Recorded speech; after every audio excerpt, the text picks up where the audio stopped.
Mune?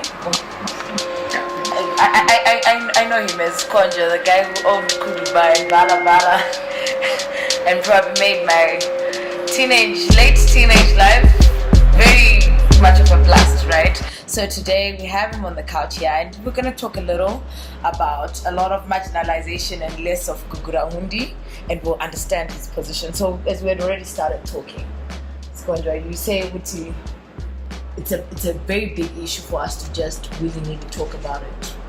Why do you feel that way? Like I said, you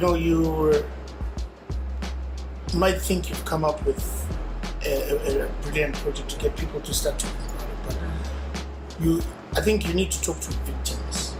Okay. First, the real victims and the real people who saw these atrocities happen. First and foremost, so that when you then approach people, you can then understand why is this scenario happening in the way that it's happening, and why do people react to the particular, I'll say your first episode, why they reacted to that, because you cannot be casual about it. You cannot be casual about it. About 20,000 people died, and it's not just death that they woke up dead, it's things that happened to them and things that were done to them, and most of them died very painful deaths. Only recently were some of the victims' children only got their birth certificates and their IDs recently. So impact Yankona it's quite huge for us to just have a just come and have a casual conversation and say, let's get people to talk about it, and because you must remember it is a painful time as well. So it's not something that people want to be talking about it openly. The facts are there. We all know what happened. I don't think there's any need for us to go back and talk about it. No. What needs to happen now is the people that are blamed for the atrocities, they now need to say something, because we all know what happened. But the people who are blamed for the atrocities, or the people who feel the effects of being blamed for the atrocities, and they feel they don't have a direct impact. They've got a certain group of people who have painted them with the same brush, right? So we usually use these cards which abashona vele abantu aba inconsiderate, abacabanga ukuthi how we feel about these things, right? But is it them, or there's a specific group that we have been unable to access, and which we may still be unable to access for that conversation, right? How many times on the streets or in general conversations has a certain level of marginalization or disregard by a Shona person driven you back to the conversation of Gukurahundi, or find that deep-seated in that space, even it's about Gukurahundi? Do you find yourself in those spaces at times? I think you need to see file tapes. I'm sure ZPC has got a lot of those file tapes where you can watch the former president or the current one. I was sitting Sekeramai and stuff, and comments that were coming from people like Innocent Gala. It's there. This was live television. You understand? They refer to it as a moment of madness. Yeah. This was said at the funeral of Joshua Nkomo, because when Joshua Nkomo died, I think it was a national hero. Unfortunately, I was in England at the time, but I was watching. I watched the tape. That it was meant to be. I think it came out like a wee little apologiana.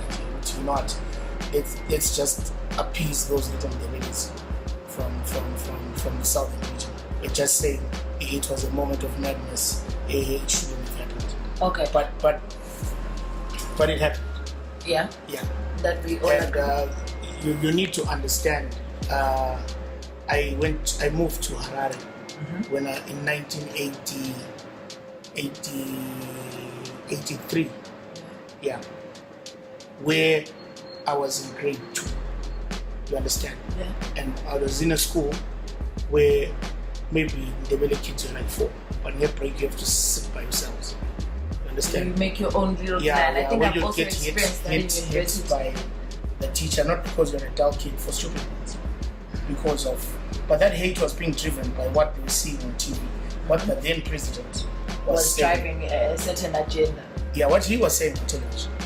Okay, I want us to move from the Gukurahundi thing, because you feel like it's such a great story that can be told by some other people. Let's talk about just the effects, or even from kids my age or even your child, right? There's sometimes when not maybe you or people around you directly pass on this sort of hate on this group of people, and when you try and find out and people fall back on that, it's Gukurahundi. Is it only that, or there's now other things that stem or grew from that, or are just separate entities that have come out? Marginalization was not caused by Gukurahundi. You feel that's straight up? No. Yeah? Marginalization, I feel, was an agenda.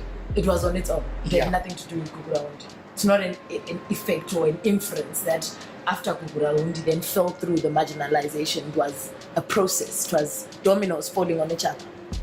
No, you need to ask yourself why did Gukurahundi happen? You know, there are so many stories around it, yeah? That's what I'm saying. That's why I say. You said you don't want to have that story. I cannot tell you the Gukurahundi story. Okay. So let's pick up marginalization according to Babongile. I'm not the best person. I get that. But marginalization is easy for you to see. Very, very, very simple. Easy to see. Can we tell where the root is, or can we tell the fruit because we can see the fruit that this is because of marginalization? But where did it start? Can you pick a position and say, as Babongile, I feel this point? Can you tell the root, or it's now just? But I believe all these things are historical. Okay. It's it's all about how someone has said that the Vedas came here and took Shona women and took their cows, and then this was the revenge, and what. But I think within the I think where it started for me from reading. Okay. I think it started when people of all tribes were together, when it was ANC and then ZAP. Okay. And then it is the splitting of ZAP where ZANU came, because ZANU came out of ZAP. Yeah. Right. Mm-hmm. From my understanding. That was then made to split on tribal lines. Okay. Because someone may have realized that if we split this thing along tribal lines, we've got more numbers by virtue of population. Do you think the Rhodesians had something to play with it? Yeah, the Rhodesians had deals with some. We know that it's factual. It's factual because the Rhodesians, who were predominantly British, they knew this was happening. They filmed it. There's even a BBC documentary called Mugabe Smith and the Union Jack, or something like that. They knew this was happening, but they sat there and looked. There are cables now that were exposed that people were communicating that something like this is happening. All right, and they were quiet about it. Okay, I want to bring you to today's context, speaking to a millennial like me, or even your child, right? How, if you had it any other way for unity purposes, what would you have done to address marginalization in Matabele land as a startup? For us to have a situation where we don't feel that this tribe feels superior over the other, or this one is suddenly inferior than the other, what would you, as personally, what would you want? Even if it's marginalization, you would delela. Basically, you would delela the next tribe by doing things to them, which shows that you don't regard abantu. Have you experienced Wait. that? Okay. Let me say like that. So you then need to understand that when you come into people's territory, which is what I'll say, the least that I would have taught people coming to Matabele is live well with the locals. You understand? Respect their culture and respect the way they do things. You understand? Now, I will tell you there were Shona people here in Bulawayo long before all this happened. They were living in harmony with everyone because they respected the local, what we do here locally. Yeah, like here you see, I'll be quite honest, in Bulawayo we've got two sets of Shona people.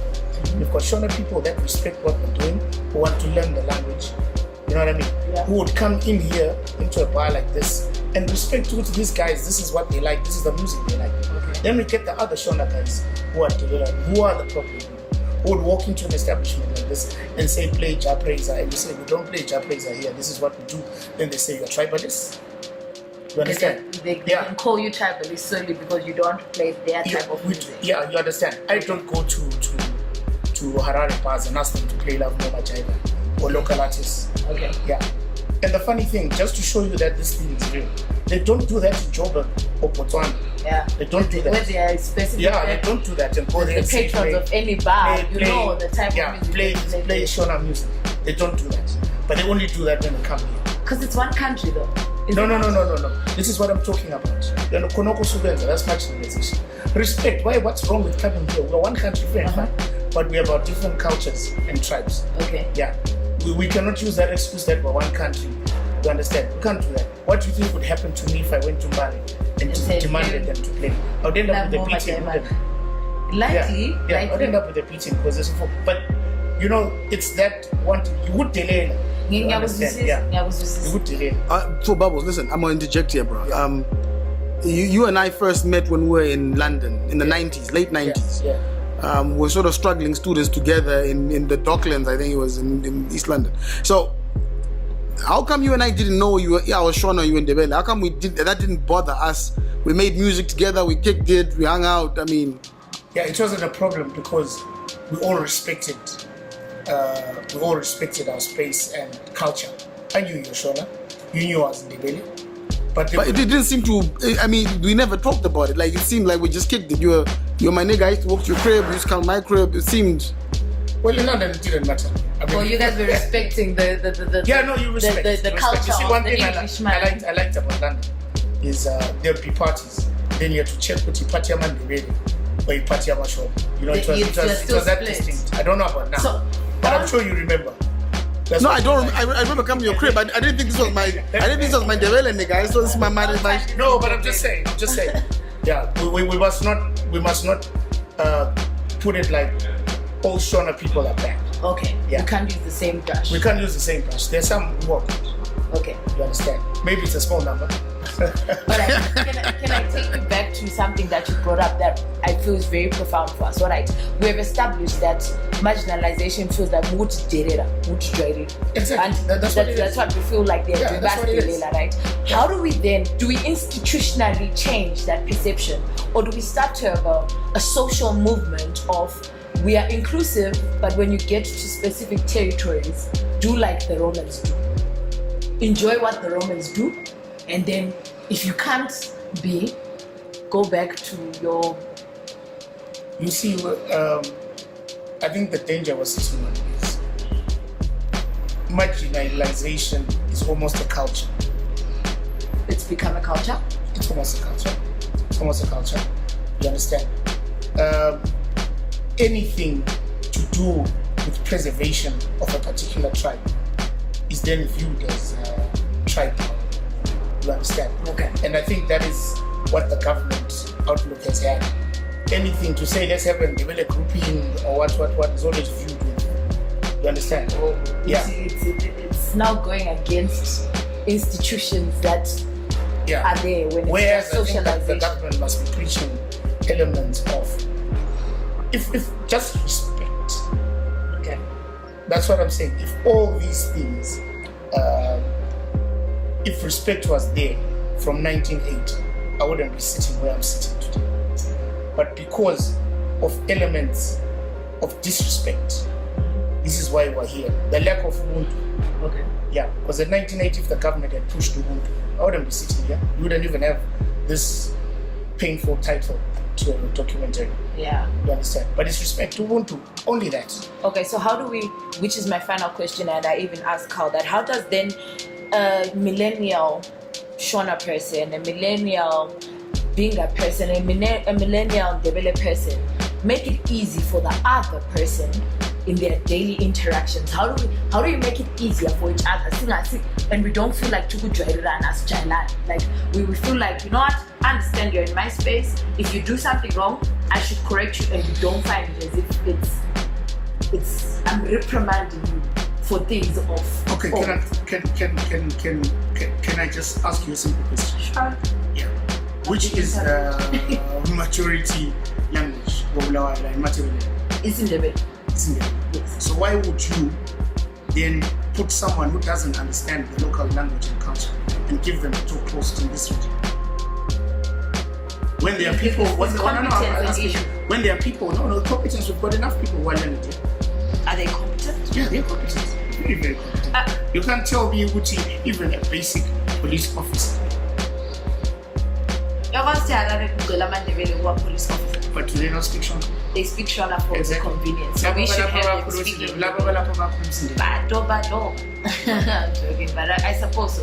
So would you encourage maybe for the future of our children, let's have bilingual languages taught, people to be able to be bi or trilingual, the same way we teach Shona and Ndebele and English in schools, in all schools, as a start? Would you say that? I don't want to throw an idea into your head.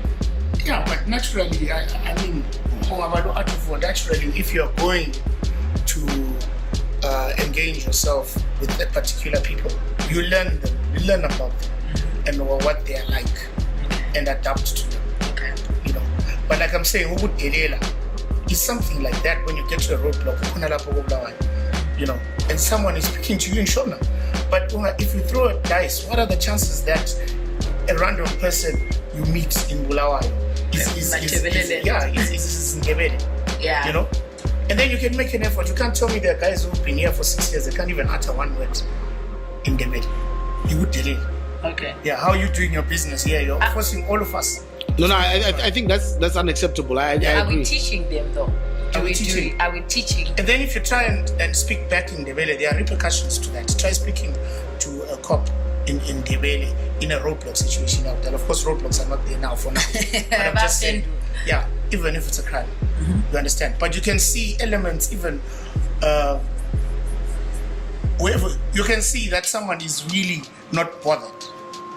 And those are respect levels, Ubuntu levels. And I think what the government or our social media campaigns must be based around respecting other tribes and what other tribes are doing. What can Babongile then dedicate the rest of his life to do to bring out and cultivate that Ubuntu without having to say, yes, Joanne?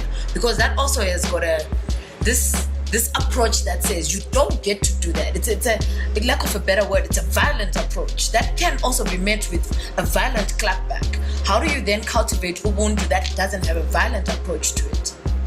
Well, look, I don't know about old dogs and new tricks, because I think the old school team, which is, I don't think we can really teach them Ubuntu now, but I think we can cultivate Ubuntu amongst the kids that are growing up. My son, with his neighbor, Mushona. And Kuda's children. Yeah. You know, for example, they must get along like me and Kuda without having to look at surnames. But then they must also understand that my son will behave and make decisions in a particular way because he wouldn't develop a corner. That's how we do. Okay. And then he also has to understand. His kids also need to understand that. There will come a time when, you know, we have to all get along. I mean, now there's cross tribal weddings. You know, Ndebeles are getting married to Shona, so some cultures are getting diluted. Yeah. You know, I've seen respect levels in some weddings. I've seen some weddings going totally all because of respect. Okay. Respect levels. But it's amazing when people need help. Yeah. You understand? Then they become very respectful. Yeah, they bring a certain element of humility. That is only when they need help. Only when they need help. When you can see it in the political divide when it comes to elections. Yeah, we now need to be nice to those little Ndebeles out there. So I think it's also about discouraging political parties and political figures from turning on and turning off as and when they please, which is what Carl spoke about, to say it's disheartening because the only time we get to talk about these things, we're close to elections. We turn on Gukurahundi, we turn on marginalization. Then when it's after elections, whether you win or lose, it's switched off again. We'll see you in 5 years. Do you think it's something that can be changed institutionally? You see, Uchi, the case is in the case of Gukurahundi. I think it's quite a very simple case. Okay. You understand? People were wronged. Yeah. So I think Gukurahundi put it on one side and put marginalization on the other side. Yeah. Gukurahundi was an event. Let me put it like that. Okay. It was an event. A painful one. A very painful event. And that the people who perpetrated that event, or the people who organized, are putting it, the people who put together that event now have to say something because it's there. Okay. Yeah. And people. Question, my brother. Yeah. How do you feel that some of those people who are at the crux of that are now in charge? still are in charge. Well, now they're actually like properly in charge. We can't really say that because they're all working for one Higher person, power. but they're involved, right? Yeah. I mean, the people with blood on their hands. They must talk. Yeah, I think I'm not saying this is, but I'm thinking we know the main person who orchestrated all this. We know the foot soldiers who people now want answers from. You understand? But it happened. It's got to be addressed. Time is ticking. It's, I think now almost going to more 30, 34 Yes. yeah, going, you understand? So something needs to be said. Whether it's an apology or truth and reconciliation thing like what they did with the Hutus and the Tutsis in Rwanda. Something must be done. Something must be done. I mean, there was a tribunal there and everyone came out. I think even in post-apartheid, people who had crimes during apartheid came out. And I think we also need that. Whether we as a nation were forgiving them, but we need stories told and explanations given. Why did that happen? And this, that. What are we going to do then about these victims? I have one question, and I'm sorry, I think it might open a can of worms, but I asked a question randomly to one of our followers on Facebook, and they say, well, they have to come and talk to somebody, directly, right? And they say, recognize this individual or who's leading intolerance. As an individual, do you recognize that space? Of course. You do? Our ancestors left us with the chain of command. From if you have an issue, you go to the headman, and the headman knows up, send to them. Okay. Yeah, and eventually the king. So you understand? So you cannot come here and then sit and which is what I was telling you guys. Something take and understand what happened first. Once you guys go and understand and talk to victims, and then you talk to our leaders, because we still have leaders as people. Yeah. In Duna, we recognize the Mosopu, we headmen, we recognize them, and there are also some social leaders as well. Okay. We recognize them. That is how you start the conversation. That is how we start. So there's a Ndebele monarch who's alive right now and descendant of the original lineage. Well, it's a bit controversial as to who exactly. But it wouldn't be difficult. The Kumalas have also confused us. Okay. But for me, we've got Induna and Induna. Those people are yes, but that is us. And you see, you have to understand then that also is preservation of the Ndebele culture. Okay. Which is what I'm really about. I want my sons, my grandchildren to be able to still do things the way we do culture, because that is us. You understand? That is us as a people. So that is what I would like. And that can only come from respect. The mere fact that the retaliation the government has been giving people when they try to do things like that, they try to install the king at the trade fair, they set right police there. But Tumiso Tabema got a bit of a hiding when they tried to go and commemorate the massacres in Panako and stuff. So you can obviously see that it's an element of Ubudimina, because when we then try and do things for ourselves, because we're not getting any help from people, then it's met with a heavy hand. You understand? But in a country where Ubuntu and we respect each other, it's like that. I mean, we opened a new radio station here in Bulawayo, right? We've got Bulawayo artists who have not had their music put out there, by other radio stations, because predominantly the majority of the population is Shona. So naturally, all the national radio stations are wired at playing Shona music. Well, there's a second capital, right? And all this material, if you look at land space, we're almost half the country. Okay. In this region, no one was bothered, really. Just one artist at a time. Take Jace, when Jace comes out, put Sandra. When Sandra comes out, take Kelvin. Put Kelvin inside, one at a time. You can see the trend if you look at it. You can see the trend. And then now we open a radio station. People of this region, we are predominantly Ndebele, we speak Ndebele English, and predominantly other local languages around us is Sotho and Kalama.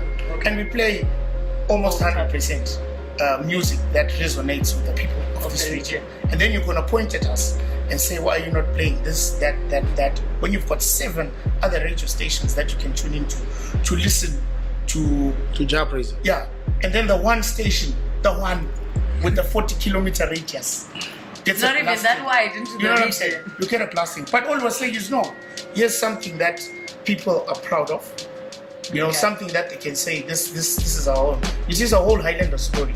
Yeah. Why we got Highlanders jealousy. Yeah. That is all historic. It's Ndebele, it's us. We got to understand that. So when we then see something that's not good on the field of play, why people react to that? I'm not saying it's good. We're But not, you we're need not to- endorsing violence. Yeah, we're not endorsing violence, but you need to understand that it's not just, you understand, because we've been left with very few things that we can hold on to as the people of this region. You know, we're holding on to the cleanest city in the country, the best run, the City best run, council. yeah. We're holding on to Highlanders. That's us. We're holding on to the statue. We're even holding on to statues for identity. Anything happens, we go there to the statue. You understand? Yeah. Yeah, there's, of course, now there's the radio station Yeah. as well. That Job well done. Yeah, and of course, number 6, that would be me. Okay. Yeah. Okay, I would suggest the tribunal sits like what I mentioned about what happened in Rwanda. Reparations have to be made, whether in cash or in kind, but some form of reparations have to be made. They have a register of everything that happened, documented. Let's see how A list of names of all the victims, Yes, exactly. How can testimonies. they, yes, how can they be compensated? Also hear from our leaders. You understand? Because they represent us. They must say to whoever what we want as a form of repayment or whatever. They should put up a position to say, Zwanila, this is what you did. Okay. But then this is how we want this done. Because we want to move on. Yes, because maybe there's some traditional rituals That that need also to happen. that also need to happen and things like that. But in Duna's traditional leaders, they know exactly what must needs be to be done. They must be engaged, and I'll put it in our new president's terms, they will be carrying the voice of the people, Okay. and the voice of the people is the voice of God. And I just get that the ICC will be waiting and looking for the one time when they're like, okay, so they just admitted that it happened, we can take them to court for it. I think the one thing we've learned in the last month is the world listens to the general populace, and if the general populace decides this is how we want to handle this, I don't think anyone outside the country has any right to say you guys are not doing this correctly or what. We must be able as Sovereign nation. to do things ourselves. But like I'm saying, it is the people more so who were more affected than myself, and the traditional leaders they've got a solution. I know that. They If they are asked what must be done about this scenario, I'm sure on any given day they can present it to say no, because they've been sitting on this for so many years. Yeah. And our traditional, the answer is in our leaders. Okay. So we will Abadala bayakwazi. So abadala kumele bedinwe Yeah, bayakwazi. basitshele Kumele ukuthi kwenziwe. That's why it was a pain when they tried to go and commemorate these things. But during the GNU, wasn't there something that was done? There was a whole ministry dedicated to truth, reconciliation, and healing, or something like that. Yeah, the MDCM guys, Mube guys. Yeah, Oh. did they not avoid the question? The question was avoided, and then It fades. okay. It fades. And I thought this is now the reason now why this We're redoing this again. is, Nice. so that the more noise that is made, there will be a form of engagement. Because I think what is needed now is a form of engagement. Yeah, it's a form of engagement. Because the next thing, the way things are, someone will call for a match. Yeah. Yeah, the country's sitting there, someone will call for a match, and people will turn out in their numbers, and it will be a huge PR disaster on all levels. Okay. But what I think needs to be done is engagement. Which we've Abadala. shown we don't fail at it. If people Engage it. yeah. No, we don't. But I think I want to bring engage the necessary people. You know what I mean? Like I like the point that was said to me. The real people who are really affected by this was 2 million, and the Badalas who were quiet. But you see young people, and what trying to make noise about this as if they're involved. And that's actually even secondary. trying to get popularity out of Uti about this whole story. It's not fun. No, it's not at all. As you can see, I'm being cautious even in my engagement with you guys. Yeah. I'd initially refused to do the interview, but I said, okay, let me say my piece. But like I said, and I'll stress again, as I meant, that you will have a better understanding of doing such a documentary when you find out all the facts and you've talked to all the relevant people. And the next people that you ask about this scenario, you will understand now the angles where people are coming from. I personally, for one, like I said, I don't think I culturally am qualified to be making noise about it. What I look forward to, because it can look very simple, but I sometimes couldn't get advice. I want to do this, and then you're told you can only do this. So you understand, you got to. You are given bounds. Yes, because we respect each other, and slow won't do, and we've got, like I told you, how we follow procedures. It's very simple. Even if I make a girl pregnant, I don't go and tell my parents that I'm pregnant. That's not what we're taught. I go and tell my aunt. My aunt then goes and tells my dad. Because my dad will go mad. I'll then be given a signal that is okay. Exactly. Yeah. Even that's why people work with your parents that don't go. And you send your entourage there first to deal with the immediate reactions. You don't just walk in there and say, I want to marry your daughter. Yeah, because things can happen to you. Understand? But you send an emissary, the emissaries deal with the things first, you understand? Then after that, then okay. Yeah, that's the way we operate. That is Ubuntu. And that's what makes us always following protocol must be it's very important to keep up. Very important. So they must engage because of that. Okay. Yeah. Can we convince them to start engaging? Pants lava? Well, this is what they should do. Yeah, which is the intention really. But it can, you always fear that it can be misinterpreted that the title is into peso when all you want is to get people to go again and sit at the table, which is pretty much the main agenda of Sleeping with the Enemy. Say, can we get you guys back to talking? We may not be in the room when you talk, but when you come out, can the peace that you make in there spill over everyone? That's good. Which is right. Yeah, but note whilst you're filming the documentary that it's not a casual story. No, it's not. Yeah, it's not a casual story. There's no smiling about it. There's no making jokes about it. It's a serious story, and it's so serious that even I say I'm not qualified to talk. But I really would like to see engagement.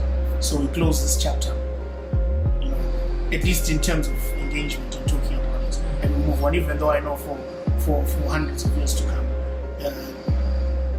we won't forget. No, we can't forget. We must not, Ega. We must not. Right. We've had a very good chat with Babongile, and I feel his approach gives a different perspective to how things are like and addresses most of what your concerns were on the comments that we've outlined before that you gave us. And I think we're very grateful to have this conversation. Can we keep this conversation going? And it's been episode 2 of Sleeping with the Enemy. Thank you guys. Catch you on episode 3.